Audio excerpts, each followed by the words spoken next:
அனைவருக்கும் வணக்கம். கன்னிராசினியர்களுக்கு நிகழ இருக்கும் மகாலயபட்சமான இத்தருணங்கள்ல என்ன மாதிரியான நன்மைகள் எல்லாம் ஏற்பட இருக்கு கிரகநிலைகளின் ரீதியாக கன்னிராசினியர்களுக்கு அமையிருக்கும் சாதகங்கள் என்ன, பாதகங்கள் என்ன, மேலும் என்ன மாதிரியான நன்மைகள் எல்லாம் ஏற்பட இருக்கு. குறிப்பா இந்த மகாலயபட்சம் அப்படின்னா என்ன, இந்த மகாலயபட்சத்துல கன்னிராசினியர்கள் என்ன செய்ய வேண்டும், என்ன செய்யக்கூடாது, என்ன செய்தால் என்ன மாதிரியான நன்மைகள் எல்லாம் ஏற்பட இருக்கு. குறிப்பா இந்த மகாலயபட்சம் எப்போது ஆரம்பமாகிறது, இன்றைய நாள் பித்ருதோஷத்திலிருந்து விடுபட கன்னிராசினியர்கள் என்ன செய்ய வேண்டும் என்பது குறித்தான முழுமையான பதிவை தான் இந்த வீடியோல விரிவா பார்க்க போகிறோம். அந்த வகையில் இக்காலகட்டத்தை பொறுத்த வரைக்கும் ஆவணி மாத பௌர்ணமிக்கு பிறகு வரும் பிரதமை திதி துவங்கி அமாவாசை வரையிலான 15 நாட்கள் மகாலயபட்சம் என குறிப்பிடப்படுகிறதுங்க. இவை முன்னோர்களை வழிபட்டு அவர்களின் ஆசைகளை பெறுவதற்குரிய மிக முக்கியமான காலகட்டமாகும். மகாலயபட்சத்தின் சிறப்புகள் என்ன, இந்த காலகட்டத்தில் என்ன செய்தால் பித்ருதோஷத்திலிருந்து விடுபட முடியும் என்பது தெரிந்து கொள்ளலாம். அந்த வகையில மகாலயபட்சம் என்பது முன்னோர்களை வழிபடுவதற்குரிய மிக முக்கியமான காலகட்டமாகும். பட்சம் என்றால் 15 நாட்கள் கொண்ட ஒரு கால அளவு ஆகும். அதாவது பிரதமை திதி துவங்கி அமாவாசை வரையிலான 15 நாட்களை குறிப்பதாகும். பட்சம் என்ற சொல்லுக்கு கூட்டமாக வருதல் அல்லது ஒன்று சேர்ந்து வருதல் என்ற பொருளும் உண்டு. அதாவது இந்த காலகட்டத்தில் பித்ருலோகத்தில் இருக்கும் நம்முடைய முன்னோர்கள் பித்ருலோகத்திலிருந்து பூமிக்கு வருவதாக ஐதீகம். இந்த மகாலயபட்சத்தின் 15 நாட்கள் முன்னோர்களுக்கு திதி தர்ப்பணம் சிரார்த்தம் செய்து வழிபடுவதற்கும் முன்னோரின் பெயரால் தானம் செய்து வழிபடுவதற்கும் ஏற்ற சிறப்பான காலகட்டமாக நம்பப்படுகிறது. வழக்கமாக அமாவாசைகளில் நாம் யாருடைய பெயரை சொல்லி தர்ப்பணம் கொடுக்கிறோமோ அது அவர்களை மட்டுமே போய் சேரும். ஆனால் மகாலயபட்சத்தில் நாம் அளிக்கும் தர்ப்பணம் நம்முடைய முன்னோர்கள் அனைவரையும் சென்று சேரும் என சொல்லப்படுகிறது. அதேபோல் இந்த காலகட்டத்தில் அளிக்கப்படும் தானங்களை நம்முடைய முன்னோர்களை நேரடியாக வந்து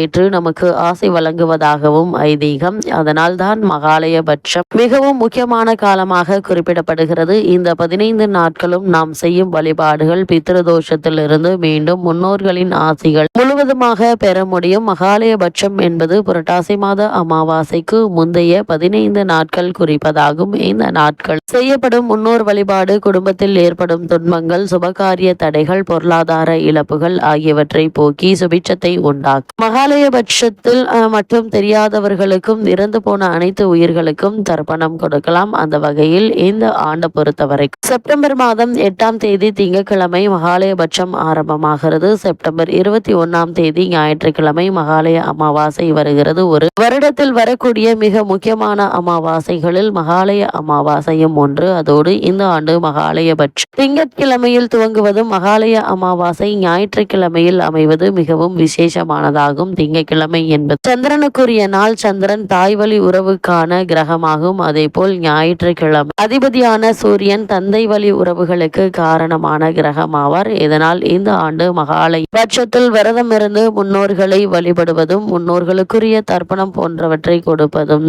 தாய் மற்றும் தந்தை வழி முன்னோர்களால் ஏற்பட்ட சாபங்கள், தோஷங்கள் ஆகியவற்றை நீக்க உதவுங்க. மகாலயபட்சத்தின் காலத்தில் பசுமாட்டிற்கு அகத்திக்கீரை கொடுப்பது, நாய்கள், காகங்கள் ஆகியவற்றிற்கு உணவளிப்பது, ஏழைகளுக்கு வயது முதியவர்களுக்கு உணவளித்து பராமரிப்பது, அவர்களுக்கு தேவையான உதவிகளை செய்வது ஆகியவை மிகப்பெரிய புண்ணியத்தை சேர்க்கும். மகாலயபட்சத்தில் 15 நாட்களுமே முன்னோர்களுக்கு தர்ப்பணம் அளிக்கலாம். ஒரு வருடத்தில் கொடுக்க வேண்டிய 96 தர்ப்பணங்களில் மகாலயபட்சத்தின் 15 நாட்கள் கொடுக்கும் தர்ப்பணமும் அடங்கும். தை மற்றும் ஆடி மாத அமாவாசைகளை போல் புரட்டாசி மாதத்தில் வரும் மகாலய அமாவாசையிலும் அதற்கு முந்தைய 15 நாட்களும் முன்னோர்களுக்காக வீட்டில் தினமும் விளக்கேற்றி வைத்து வழிபடுவது நல்லது. தெய்வங்களை வழிபடுவது போலவே குறிப்பிட்ட காலத்தில் முன்னோர்கள் வழிபாடுகள், திதி, காரியம் போன்றவை செய்வதற்காக ஒதுக்கப்பட்டு இருக்குதுங்க. தேவர்கள் இரவு காலமான தட்சியானிய புண்ணிய காலத்தில் பூமியை காக்க பித்ருலோகத்திலிருந்து முன்னோர்கள் பூமிக்கு வந்து மனிதர்களை காப்பார்கள் என்பது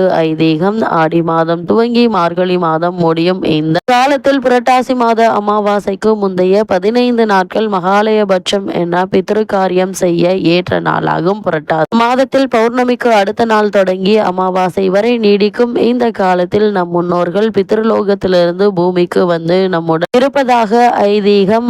அதே போல இறந்தவர்களுக்கான காரியம் திவசம் செய்ய என்ன திதியில் இறந்தார்கள் என்று பார்ப்பதுண்டு. அந்த வகையில் மகாலயபட்சத்தின் 15 நாட்களும் ஒவ்வொரு நாளுக்கு ஒவ்வொரு திதி என 15 திதிகள் திதி கொடுக்கவோ தவறவிட்டு கேட்ட முன்னோர் காரியம் செய்யவோ ஏற்ற நாளாகும். இது பித்ருதோபட்சம் என்று சொல்லக்கூடிய மகாலய பட்சம் என்று அழைக்கப்படுகிறது. கன்னிராசினியர்களை பொறுத்த வரைக்கும் இந்த பித்ருக்களுக்கு ஏன் திதி கொடுக்க வேண்டும் என்று பார்க்கும்போது, இந்த நாட்களில் திதி கொடுப்பதன் மூலம் பிறந்தவர்களின் ஆன்மா சாந்தி அடையும் என்பது நம்பிக்கை. உங்களுடைய குடும்பத்தில் இருந்தவர்களுக்கு சரியாக திதி கொடுக்க முடியாமல் அல்லது தவறவிட்டிருந்தால் பித்ருதோஷம் ஏற்படலாம். மகாலயபட்ச நாட்களில் திதி கொடுப்பதன் மூலம் இந்த தோஷத்திலிருந்து உங்களால் விடுபட முடியும். அதே போல் பண்டைய வழக்கப்படி சிவபெருமான், ஸ்ரீராமர், ஸ்ரீ கிருஷ்ணர் போன்றோரும் மகாலய நாட்களில் பித்ரு வழிபாடு செய்ததாக புராணங்கள் கூறுகின்றன. இந்த மகாலயபட்சம் நாட்களில் என்ன செய்ய வேண்டும் கன்னிராசினியர்கள் என்று பார்க்கும்போது, இந்த 15 நாட்களும் முன்னோர்களின் ஆன்மா சாந்தி அடையவும் பித்ருதோஷம் நீங்கவும் பல்வேறு செயல்களை செய்யலாம். இந்த நாட்களில் குடும்பத்தில் இருந்தவர்களின் திதி வரும் நாள் அல்லது ஏதேனும் ஒரு நாளில் அவர்களுக்கு தர்ப்பணம் செய்ய வேண்டும். பிண்டம் வைத்து அல்லது எள்ளும் நீரும் இறைத்து தர்ப்பணம் செய்யலாம். நீர்நிலைகள், ஆற்றங்கரைகள் அல்லது கடற்கரைகளில் திதி கொடுப்பது மிகவும் சிறப்பானதாக கருதப்படுகிறது. மகாலயபட்ச நாளில் தானம் செய்வது மிகவும் புண்ணிய பலனை குறிக்குங்க. பசுக்களுக்கு உணவளிப்பது அல்லது நன்கொடை அளிப்பது பித்ரு கடன்களை தீர்க்கும் என்று நம்பப்படுகிறது. கால்நடைகளுக்கு உணவளிப்பதும் இந்த நாட்களில் செய்ய வேண்டிய ஒரு முக்கிய காரியமாகும். அது மட்டுமில்லாமல் கன்னிராசினியர்கள் இந்த மகாலயபட்சமான இந்த காலகட்டத்தில் தவிர்க்க வேண்டியவை என்ன என்று பார்க்கும்போது, மகாலயபட்ச காலத்தில் வீண் பேச்சுக்கள், தேவையற்ற சண்டைகள் மற்றும் முடிவெட்டுதல் போன்ற செயல்களை தவிர்க்க வேண்டும். மேலும் நீர் நிறைந்த காய்கறிகள், குறிப்பாக பாகற்காய் மற்றும் சாதம் ஆகியவற்றை உண்ணக்கூடாது. தூய்மையை கடைபிடித்து சைவ உணவுகளை உட்கொண்டு இறை வழிபாட்டில் ஈடுபடுவது நல்லது. இது முன்னோர்களின் அருளை பெற்றுத்தரும். அது மட்டுமில்லாமல் கன்னிராசினியர்கள் இந்த மகாலயபட்ச காலகட்டத்தில் தவிர்க்க வேண்டியவை என்ன என்று பேர்க்கும்போது, தேவையற்ற பேச்சுக்கள் மற்றும் வீண் சண்டைகளை தவிர்க்க வேண்டும். மகாலயபட்ச காலத்தில் முடி வெட்டுவது தவிர்க்கப்பட வேண்டுங்க. நீர் நிறைந்த காய்கறிகளை உண்ணக்கூடாது. பாகற்காய் தவிர்ப்பது அவசியங்க.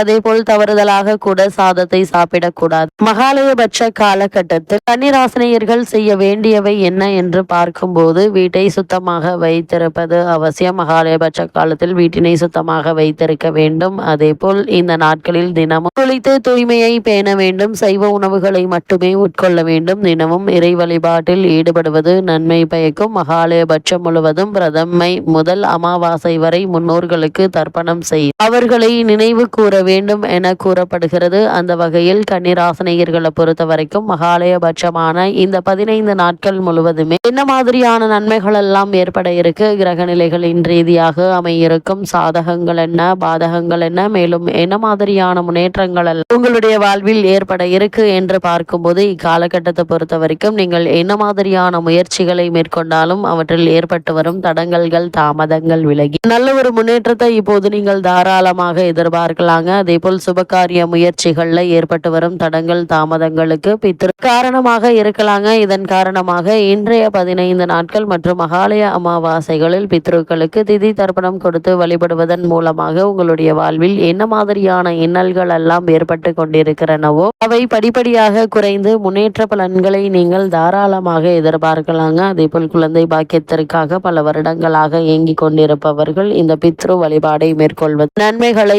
ஏற்படுத்துங்க. தொழில் மற்றும் வியாபார ரீதியான முன்னேற்றங்களை இப்போது நீங்கள் தாராளமாக எதிர்பார்க்கலாங்க. வெளிநாடு சென்று பணியாற்ற வேண்டும் என்ற விருப்பம் உள்ளவர்கள் அதற்காக பல முறை முயற்சித்தும் எந்த ஒரு முன்னேற்றமும் இல்லாமல் அவதியுறுபவர்கள் இந்த காலகட்டங்களில் முன்னோர்களை வழிபட்டு அதற்கு பிறகு அதற்கான முயற்சிகளை நீங்கள் மேற்கொள்ளும் போது நிச்சயம் வெற்றி கிடைக்கும் என்பது கிரக நிலைகள் தெல்ல தெளிவாகவும் உறுதியாகவும் எடுத்து காட்டுதுங்க. கன்னிராசினியர்களுக்கு கிரக நிலைகளின் ரீதியாக கூறப்படும் பரிகாரம் என்ன என்று பார்க்கும்போது, இன்றைய காலகட்டத்தை பொறுத்தவரை இந்த 15 நாட்கள் மற்றும் மகாலய அமாவாசை நாட்களில் முன்னோர்களுக்கு திதி தர்ப்பணம் கொடுத்து வழிபடுவது எண்ணற்ற நன்மைகளை உங்களுடைய வாழ்வில் ஏற்படுத்தும். கூடுமான வரைக்கும் குறைந்தது ஒருவருக்காவது உங்களால் முடிந்த உதவி செய்யுங்க. எண்ணற்ற நன்மைகள் உங்களுடைய வாழ்வில் ஏற்படும்.